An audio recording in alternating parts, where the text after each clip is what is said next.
Hello everyone, how are you doing? This is MD Tech here with another quick tutorial.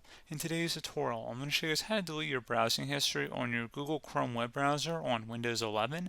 So this should be a pretty straightforward process here, guys, and without further ado, let's go ahead and jump straight into it. So all you need to do is go ahead and just open up Chrome.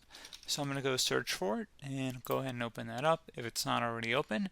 And you want to select the setting icon up at the top right corner of the browser screen. Go ahead and left click on that and select history, and then select the history button. On the left side, select clear browsing data.